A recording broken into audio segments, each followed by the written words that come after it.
Hi, everyone. Thank you so much for clicking on our YouTube video. Today, we'll be talking about the binary COVID-19 lung classifier that we have built during the semester for data 245. I'll start off with a slight intro. Basically, as we all know, COVID-19, super infectious disease. In 2021, beginning of 2021, the number's a lot higher now. The COVID-19 dashboard that's presented by Johns Hopkins showed that there were more than 110 million deaths and or 110 million cases with about 2.5 million deaths. And this can be attributed largely towards its higher than average R naught value.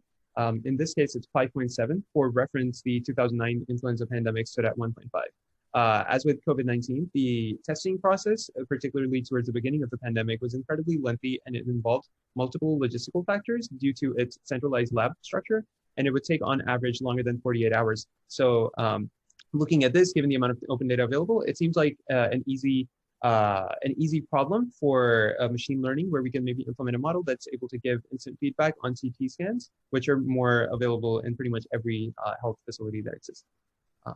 Moving on to the implementation scope, specifically for this project, we wanted to incrementally develop a binary COVID-19 lung classifier using supervised machine learning for classification. The model will only function with specified format input data.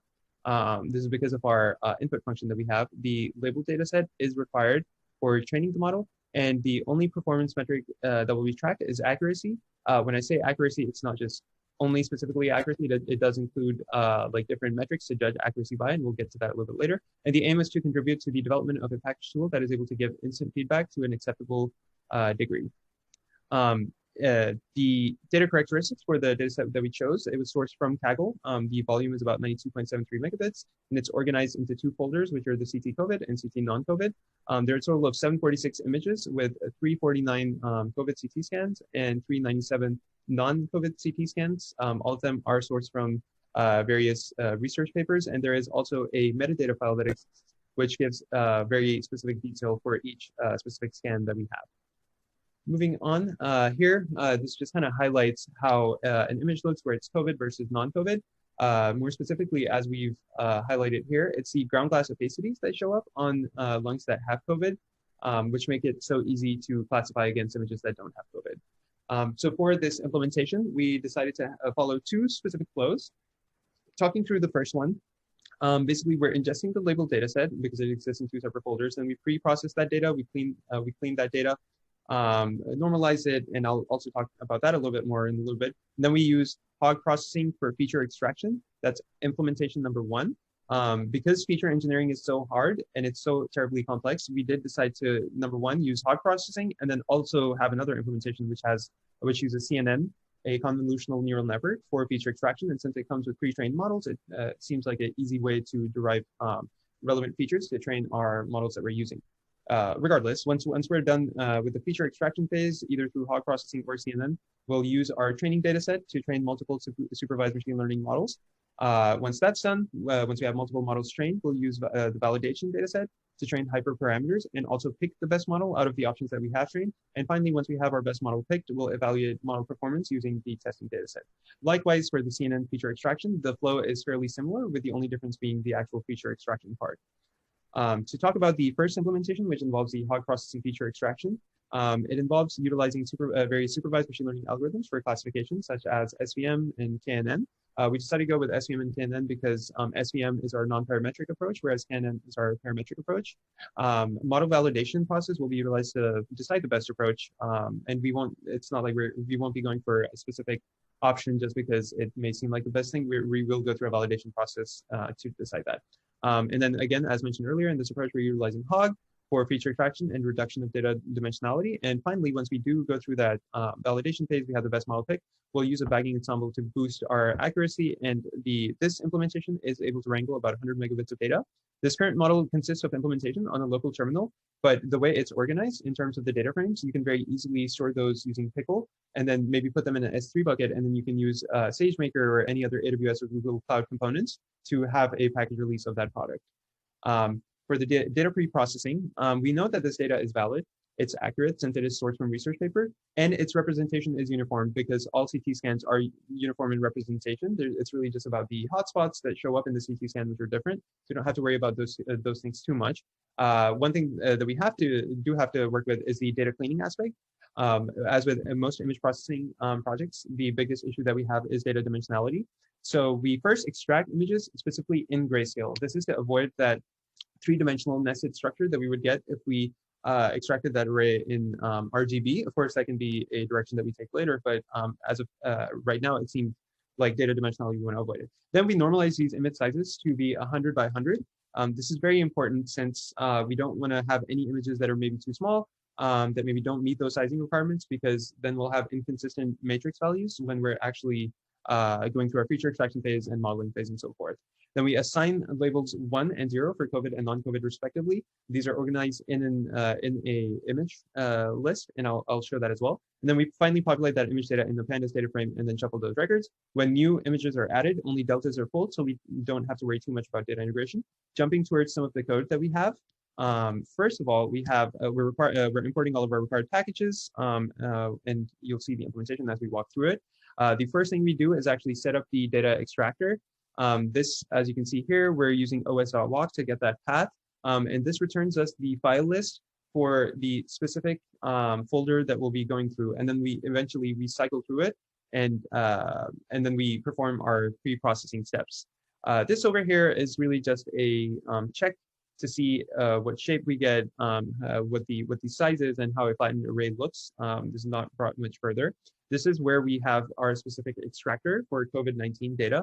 As you can see, we pass the file path in.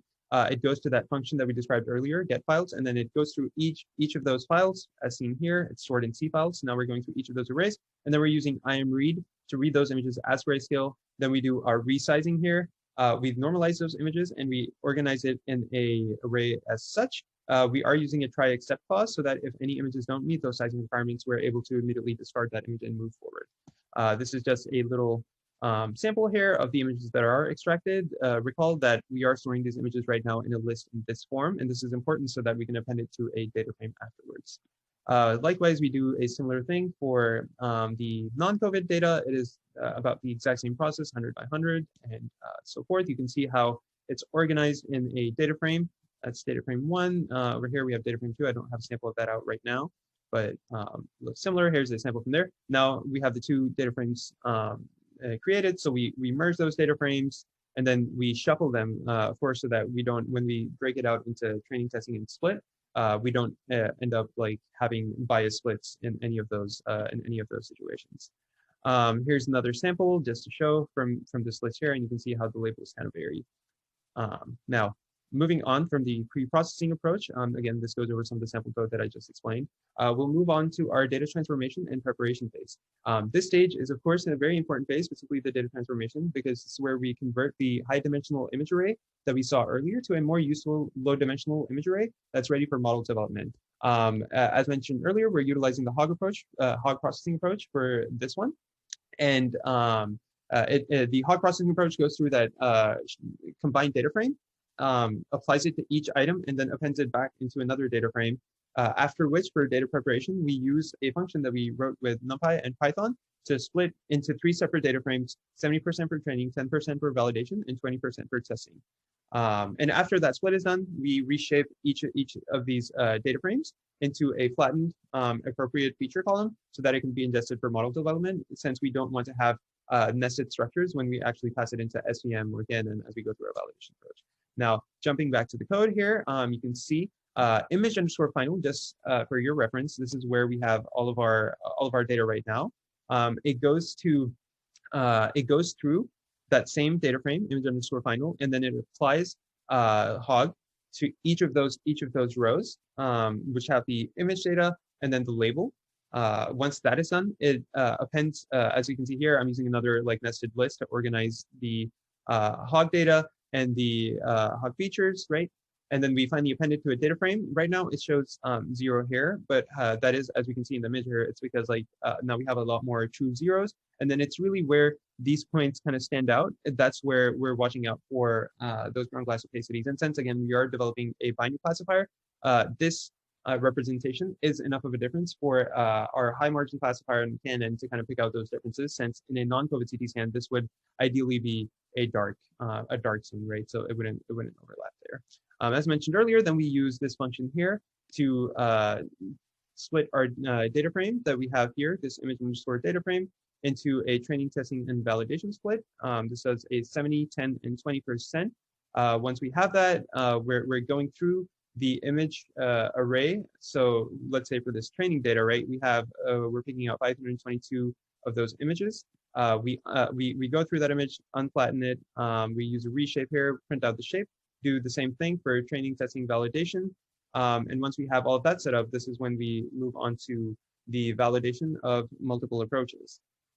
The first, and let me jump through some of these slides here just so we can be aware of where we are.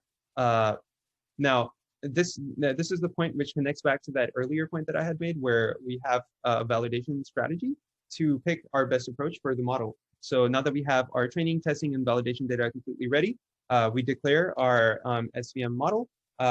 We fit that data, right? And then we get those prediction values. Once we have that simple prediction value, again, we're using the validate set. We're not using the testing data yet. That's only used for the final phase. We use the validation data set to get a simple accuracy metric, right? This is one of the metrics that we're using for validating our data. So when we have that simple accuracy metric, then we use a k-fold cross-validation instead of just the holdout approach to account for bias and deciding the model. This is important because as we make these splits, it may be that there's maybe in the validation data set, maybe we get too many of one type of image or the other way around. So it's good to have a iterative approach, which in this case, k-fold cross-validation provides us. And we get a score here. As you can see, we have a score of 72.6%. And then to get some more insight on these two scores that we have, we print out the classification report. Now this gives us the precision, recall, and the F1 score. The precision and recall are very important because we also get to inspect some of those true positive and those true negative factors. Likewise, that was one of the approaches, right? SVM, as I mentioned, that's our non-parametric. Now moving on to the parametric, this is where we have KNN. Again, we declare the model, right? We pick our neighbors. We calculate a simple accuracy metric. Then we use k-fold cross-validation to get a score. As you can see, it's lower than the score that we have with SVM. We would obviously expect this because SVM is a high margin classifier that's able to work with multi-dimensional data.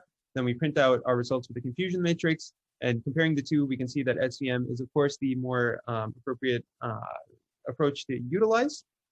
So from there, we move on to our final evaluation. Over here, we declare a new SVM model. We train it with the same training data set that we had earlier. And this time we're using a bagging classifier to boost some of those results. We already know SVM is our better approach. We fit that model on the training data. And finally, this time we don't need to use the testing data set. So, the validation data set. So we directly use the testing data set. This gives us a accuracy rating of 78.67, which is already higher than the previous accuracy metric that we had. Looking at the classification report, we can see precision, recall, F1 score, all of our scores are boosted. I believe we went from a 75 to a 78%. And then since we are now evaluating, we wanted to make sure we also get some specific metrics out from those true negatives, false positives, false negatives, and true positive. So in addition to this classification report that we have, we also print out the confusion matrix. We calculate our false positive, true positive, and false negative rates. And we also visually print out this classification report. It shows us where we kind of made, how our model fared. Fairly decent for a base approach. Of course, the data engineering part, which my teammate will talk about after this, is where we kind of boost those results more. In this case, we're also printing out the area under the curve and some of those other factors. Pretty similar. We can see for the area under the curve, it does directly relate with the result we have here. Again, I'll go back to the slides. This is where we're going through all of those results, explaining most of the same stuff. And now I'll hand it over to my teammate to talk about the second approach that we have with CNN. Okay, so for modeling with the CNN feature extraction, basically the only difference is that we're using CNN's built extraction rather than our Hog processing approach. And so we implement this model by utilizing a supervised machine learning algorithm, which in this case, we are using KNN and SVM as we stated before. And we're also using a pre-trained neural network, ResNet 50, as our convolutional base for feature extraction. And this neural network is trained on ImageNet, which is a database of 1 million plus images. And so the features are generated on a tensor image data, which is extracted from a preprocessing package that we took from Keras. And the feature extraction utilizes a predict function from a convolutional base to extract these image features. And the output is then flattened into a 2D array for our classification models. Next slide. And so for the CNN architecture and motivation, we kind of looked at other ways of feature engineering, but we realized that, for example, for SIFT, we didn't know exactly how to extract some of these key points of 2D arrays. For some of these detection filters, they changed our grayscale images into like a green color, which kind of distorts the data. And then for manual feature engineering, we just didn't have enough time to manually discover some of the shapes and features on our own. And so the purpose kind of for CNN is to reduce the dimensionality and extract features without having to use the original image. And this is done through a convolutional operation in a feed-forward mechanism to all of the subsequent layers. And so a convolution is defined as transforming a third matrices from two previous matrices, the U being a subset of the original image and the V being a kernel or the weights. And so there is maximum interaction between the input and the output of each layer. And this gives us shared parameters or an equal variance to translation property where the changed input results in changed output. And so we also define a small kernel, which gives us less memory usage and better statistical efficiency. And so the bottom left is the CNN architecture, which the image goes into all the convolutional layers, which result in a fully connected layer, which gives us the output and error. And the bottom right is the convolutional process, which is just a dot product between the two matrices. And so this is some of the sample code for the CNN processing approach. You can see that on the left side, we have the convolutional base summary, as well as, and it essentially just shows the hidden layers, the pooling layers. On the right side, we have a extract features function, which we actually, so a lot of this code is referenced from a book called Deep Learning with Python. And a lot of this code is sort of referenced from chapter 5, which involves image extraction and image classification using CNN. But so this feature extraction essentially takes an X and Y, which is our previous image data and our labels, and it will use the predict function to generate the features, would generate new features for our predictions. Next slide. And so for the validation results, you can see clearly that the model accuracy is much higher. So we do the same thing. We fit our SVM model with our X train and our Y train, and we get around 85%, which is much higher than the Hog approach. And so for our K-folds, our model accuracy results in around 76%. And the reason for this difference is because our data set is small. So the validation set, or when we're validating the set, we're using an even smaller subset of what we originally had. And so even though the difference is this high, when we run it, the results itself are pretty consistent, and we can confidently say that it's consistently higher than the Hog approach. And so for the validation results for the CNN processing with the KNN, we can see that the model accuracy is 72%, which is to be expected because KNN is a lazy algorithm where there's no training process and it just looks at different clusters. And so clearly the SVM approach is just much better. And so for the evaluation results, we are just looking at SVM because it's a high margin classifier and it has better results because of the use of decision boundaries.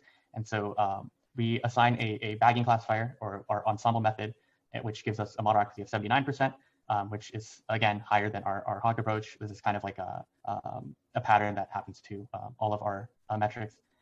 And in our occasion report, you can see our precision, recall, F1 score, our macro averages are just around the board, just higher.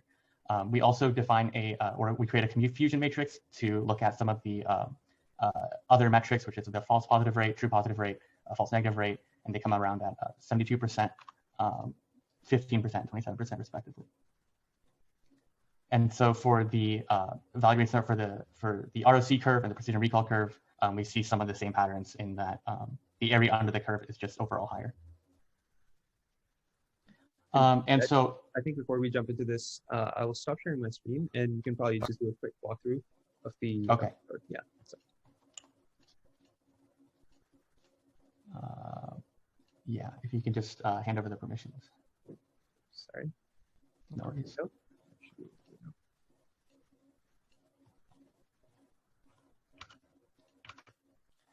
So this is kind of what we were referring to earlier. A lot of the pre-processing and the transformation phase is the same between the two approaches, but where it differs is we initially create our convolutional base based off the pre-trained neural network Resonant 50, which has 50 convolutional layers.